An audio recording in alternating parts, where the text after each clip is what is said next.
और हारेंगे तो लिखा जाएगा कि आरएलपी मिट गई। हमारी सबकी प्रतिष्ठा का चुनाव है। इस चुनाव में कोई हार जीत नहीं है। इस चुनाव में अगर जीतेंगे तो लिखा जाएगा कि खींवसर की जनता और आरएलपी जीती, और हारेंगे तो लिखा जाएगा कि आरएलपी मिट गई राजस्थान से। ये लिखा जाएगा। आरएलपी का खाता नहीं रहा और विधानसभा में कोई विधायक नहीं रहा। ये लिखा जाएगा हारेंगे जब। और आरएलपी किसकी पार्टी है? आपकी। आरएलपी बनाई किसने? आप लोगों ने। और कब बनाई? इतिहास के अंदर आप जाइए, जब नागौर से हुंकार भरी 5 लाख लोगों ने। क्या था हुंकार? कर्ज माफ कराएंगे, फ्री बिजली, टोल मुक्त राजस्थान, सशक्त लोकायुक्त, रोजगार। और उसके बाद जब बाड़मेर में हम गए 7 लाख लोग, तो मध्य प्रदेश में किसानों ने आंदोलन किया कि हमारे भाई राजस्थान में लड़ रहे हैं तो हम मध्य प्रदेश में लड़ेंगे। पुलिस से उनकी भिड़ंत हुई, पुलिस ने गोलियां चलाई और बहुत से किसान शहीद हो गए। और कर्ज माफी के आंदोलन को देश में हवा मिली। अगर कर्ज माफी आंदोलन को देश में हवा दी तो नागौर की धरती के और बाड़मेर के उस आंदोलन ने देश के अंदर कर्ज माफी के आंदोलन को हवा दी। बीकानेर और सीकर के अंदर जब रैलियां की, डरी हुई वसुंधरा सरकार ने स्टेट हाईवे टोल फ्री किए और 5 हॉर्स पावर की बिजली माफ की और 50,000 नौकरियां लगाई। भाइयों, ये जो संघर्ष आपका था 29 अक्टूबर 2018, मुझे वो दिन आज भी याद है जब मुझे सिंबल अलॉट नहीं हो रहा था और 11:30 12 बजे 1 बजे जब लाखों की तादाद के अंदर आप जयपुर के मानसरोवर स्टेडियम आ गए थे, प्रदेश के कोने कोने से, उसी वक्त दिल्ली से टेलीफोन आता है कि आपका सिंबल अलॉटमेंट हो गया और बोतल का चुनाव चिन्ह आपको दिया, जो 3 चिन्ह हमने मांगे थे। ये बोतल शुद्ध पारदर्शी प्रशासन, और इस बोतल ने इस राजस्थान की राजनीति में भूचाल ला दिया। बोतल जब 18 में लड़ी, संसाधन नहीं थे, साधन नहीं थे, लेकिन ये इतिहास बना कि राजस्थान में कोई व्यक्ति किसानों का आशीर्वाद और जवानों के संघर्ष से पार्टी भी बना के पार्टी भी खड़ी कर सकता है। ये संघर्ष आपने लिखा था। खींवसर की धरती के उस विधायक ने राजस्थान में लिखा। और 19 में जब लोकसभा का चुनाव था, आपसे पूछ के गठबंधन किया और हमारी पार्टी को राजस्थान में मान्यता मिल गई और बोतल का चिन्ह हमारा 19 के बाद तय हो गया। 19 में बोतल चली गई थी बदमाशी से। हमारे 3 एमएलए थे, 6 एमएलए कम से कम चाहिए 200 में, और या 6% वोट हमारे 6 नहीं थे, इसलिए बोतल चुरा ली विरोधियों ने। टायर पे आपने मुझे जिताया और टायर वापिस बोतल लेके आया। वो बोतल आज आपके पास है और लोकसभा चुनाव जीतने के बाद 2029 तक ये बोतल रिजर्व हो गई। चाहे बीजेपी के हमारे सामने का प्रत्याशी है, वो भी बोतल का है, जो बोतल से चुनावा था। जब उसका अखबार के अंदर लिखा हुआ आया कि इनका परिचय क्या है, तो उसमें परिचय लिखा था कि 2 बार सरपंच और 1 बार राष्ट्रीय लोकतांत्रिक पार्टी से प्रधान बने। यही परिचय था, उससे पहले का कोई पॉलिटिकल परिचय नहीं था। मेघ सिंह जी हमारे चुनाव हारे बोतल से, और हराने वाला कौन था? बोतल। बोतल से जीता मेंबर पंचायत समिति। 3-4 बोतल वालों को साथ ले गया, 5-4 को करके निर्दलीय हनुमान जी के खिलाफ अमिता नारायण को कोविड हो रखा था। हमें इतना नहीं था कि हमारे लोग इस तरह सत्ता के लिए छोड़ के चले जाएंगे, क्योंकि मैं जो आपको ट्रेनिंग देता हूं, जितना भरोसा आप मेरे पे करते हो उतना ही मैं आप पे करता हूं। आपको छोड़ के कहीं नहीं गया, मोदी का चार्टर हेलीकॉप्टर नहीं लिया, मैंने सत्ता का सुख नहीं भोगा। लेकिन आप में से कोई व्यक्ति अगर मुझे छोड़ के जाता संघर्ष के समय, तो मुझे तकलीफ होती है। इंसान मैं भी हूं, मैं कोई रोबोट नहीं हूं, मैं आदमी हूं। लेकिन मैं करूं क्या? मैं कुछ नहीं कर सकता, मुझे तो आपके बीच रहना है। अगर कुछ करूं तो आप कह दोगे हनुमान जी ने गलत काम कर दिया। इसलिए ऐसे लोग जिन्होंने मेरा राजनीतिक नुकसान किया पिछले 20 साल के अंदर, उन लोगों की मदद भी करी। लोग कहते हनुमान जी तो मिर्जाओं के खिलाफ है, तो फिर ज्योति मिर्जा को 2009 में कौन लाया था टिकट दिला के? तो मैं ही तो था। रिचपाल मिर्जा के बेटे को 18 में किसने मदद करी? मैं ही था। और हरिंदर मिर्जा की मदद नागौर में किसने करी? मैं ही था। जब परशुराम जी का परिवार तकलीफ में था, मदेरनाओं की मदद करी, राम सिंह जी के परिवार की मदद करी, और 1 दर्जन से ज्यादा हमारे समाज के नेताओं की, शेड्यूल कास्ट के मेरे भाइयों की और दूसरे समाजों को, उन लोगों की जिनकी आवश्यकता थी, उनकी मदद करी कि उन्हें बिखरने मत दो, उनको जिंदा रखो, मेरी वजह से नुकसान नहीं हो। हमेशा मैंने प्रयास किया, लेकिन इसका मतलब नहीं है कि मैं आपके हितों पे कुठाराघात होने दूं।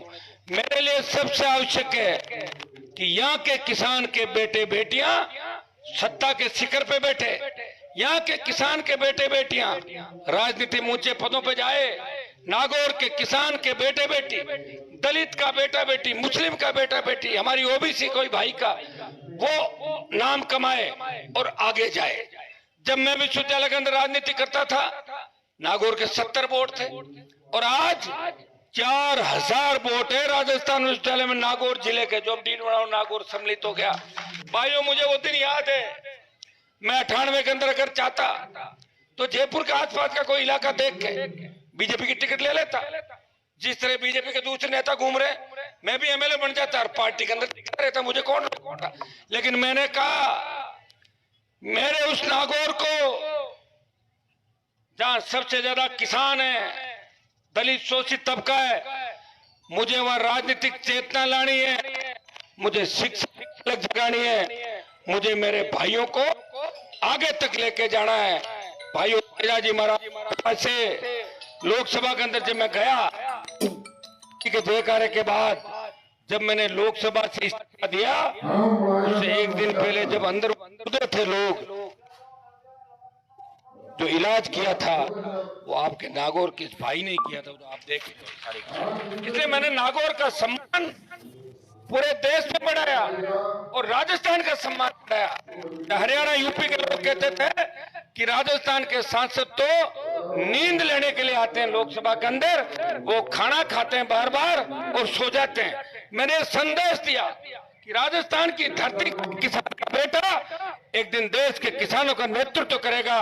मैंने हरियाणा के चुनाव के अंदर प्रयास किया कि बीजेपी को सत्ता से बेदखल किया जाए, लेकिन कांग्रेस पार्टी के घमंडी नेताओं ने कहा कि हमें अनुमान की आवश्यकता नहीं है, उसका यहाँ क्या जनाधार है। अगर मैं 1 महीना वहां रहता तो मैं कम से कम 10 से 15 सीट कांग्रेस की बढ़ाता। दुर्भाग्य देखिए, मैं जाना चाह रहा था, मुझे कोई बुला नहीं रहा था। मैं किसके गया? मैं उन लोगों के गया, चौधरी देवीलाल ने जिन्होंने किसानों का कर्जा माफ किया, उन परिवारों को मेरी आवश्यकता थी, उन निर्दलीय उम्मीदवारों जिनको मेरी आवश्यकता थी, जो बीजेपी और कांग्रेस के इस बीजेपी और कांग्रेस की सत्ता के आगे वो परेशान थे, जो कह रहे थे कि एक बार हनुमान जी का भाषण हो जाए तो हमें कुछ ताकत मिल जाए। बाकी हरियाणा के अंदर मुझे चुनाव नहीं करना, मैं चाहता था आरएलपी का हरियाणा में करा लेता रजिस्ट्रेशन, यूपी में करा लेता, 2 सीट बीजेपी से मांग लेता, कहीं एक कांग्रेस से मांग लेता, एक एमएलए वहां भी बना लेता। लेकिन मुझे पता है कि जहां मेरे दूसरे भाई लड़ रहे हैं वहां मैं मेरे भाइयों को कमजोर नहीं करूंगा। मैं तमाम जगहों पे मेरे दूसरे भाइयों की मदद करूंगा और आरएलपी सिर्फ राजस्थान में लड़ेगी जब तक सत्ता के शिखर के आसपास हम लोग नहीं पहुंच जाते। लोग कहते हैं कि आप समझौता कर लेते तो ये हो जाता।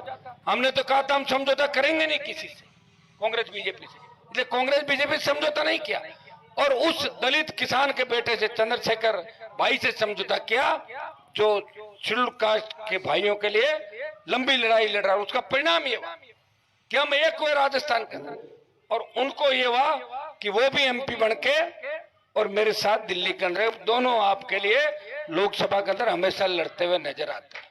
भाइयों, मैं अभी ज्यादा लंबी चौड़ी बातें इसलिए नहीं कहूंगा, जब फार्म भरेंगे और जब बातें होंगी तो लंबी चौड़ी बात आपको उस दिन 1-1 घंटे का भाषण हम लोग देंगे। आज मुझे इस बात की खुशी हुई कि जरा से मैसेज आप 1000-1500 से ज्यादा संख्या में आए और प्रमुख लोग आए। हमेशा अपने आप प्रमुख लोग आते हैं और इस बात को मान लेते, भाई न्योता दे दिया, बात शुरुआत हुई, उसके बाद आप निकल जाते हैं। आपने फैसला मेरे पे छोड़ दिया और मैं आप लोगों से जहां जहां बात करनी, जो जो बात मेरे पास हो रही है, आपको पता है कि मैं कभी गलत फैसला नहीं लेता। मैं प्रमुख लोगों से बात करके फैसला लूंगा।